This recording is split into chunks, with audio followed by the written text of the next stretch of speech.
Communicating in a Quiet World. My presentation is about communicating with the deaf community. Blindness cuts us off from things, but deafness cuts us off from people. That was said by Helen Keller.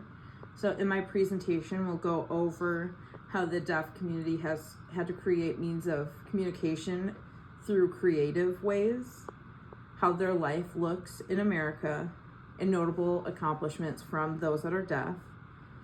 Communication is a big building block of relationships. This is kind of going to look at what happens if you don't have that verbal means to just have a conversation back and forth. So, creative communication. Each deaf person is unique in what they want to do for communication. Some prefer sign language. It's based on the preferences and their setting, on like what the context is. Lip reading is really big, where you need to be able to talk slow so they're able to read your lips. And they're big on texting. Texting is really quick and easy for them. And then closed captioning is an interesting way, just so they're able to like watch TV and still partake in those kinds of things. Learning basic sign language is going to be helpful for communicating with them.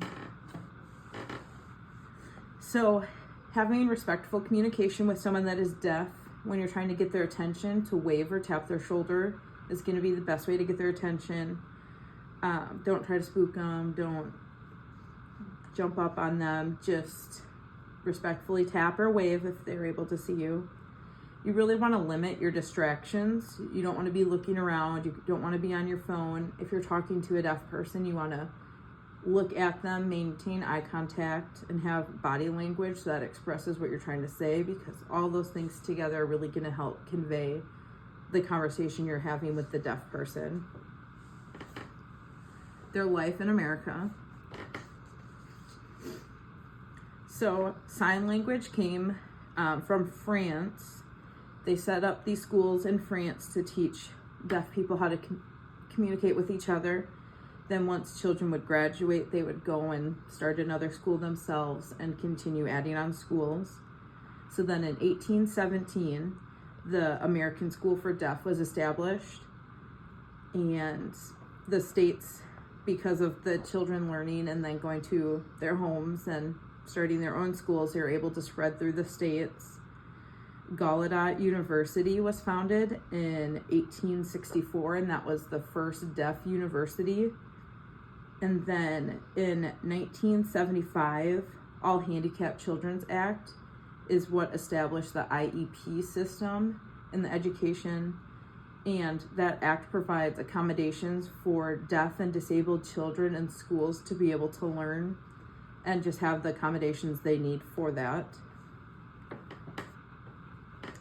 Barriers in the deaf community. There are three major ones. The first one is awareness.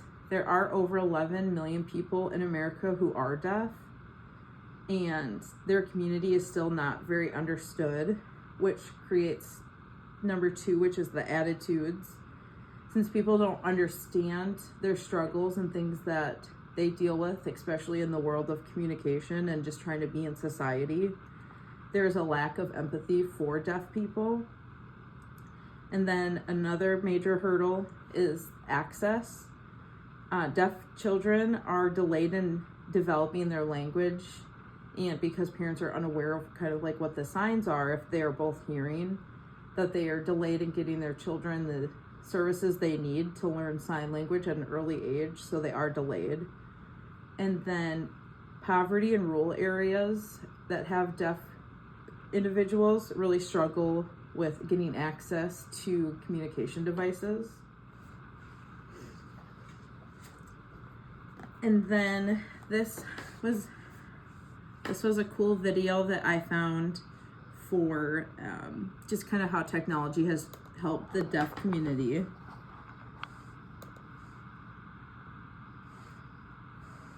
is a silent revolution, playing out on keypads and screens of handheld devices everyone is using to talk.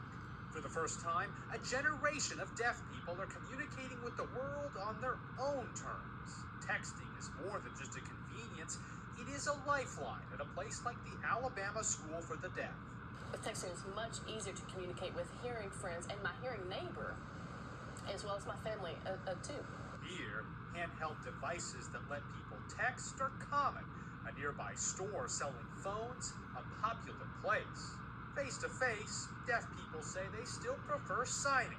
It's faster, more expressive than pecking at a keyboard.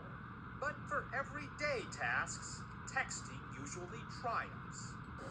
But if there were communication problems, I would pull out a pen and paper and we would write back and forth and communicate that way so that we could effectively communicate with each other. But now that we have texting and cell phones, it's wonderful. It is hard to say how many of the nation's deaf use texting.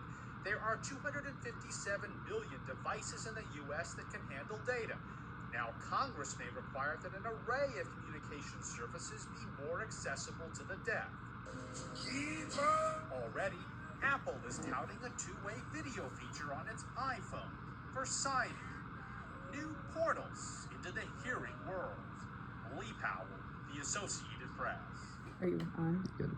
I found it interesting that Ludwig von Beethoven was actually deaf. He had something called Paget's illness, where his cranial nerve was being pushed on by growing skull bones. He had a lot of contributions to the music world. His hearing loss started at 28 years old, and then he was completely deaf by 44. So his two of his famous works are the Fifth Symphony and the Ninth Symphony. So for the fifth, that means he would have been almost completely deaf and couldn't hear it very well. And by the Ninth Symphony, he would not have been able to hear that piece at all, and they're still very good music. So final tips and takeaways. Learning basic sign language can really just help you communicate with deaf people. Be aware of how you're acting around them. Make sure you have good eye contact and that you're not being distracted. You're looking straight at them to have a conversation. And flexibility is key to having an open line of communication between you and someone who is deaf. Thank you.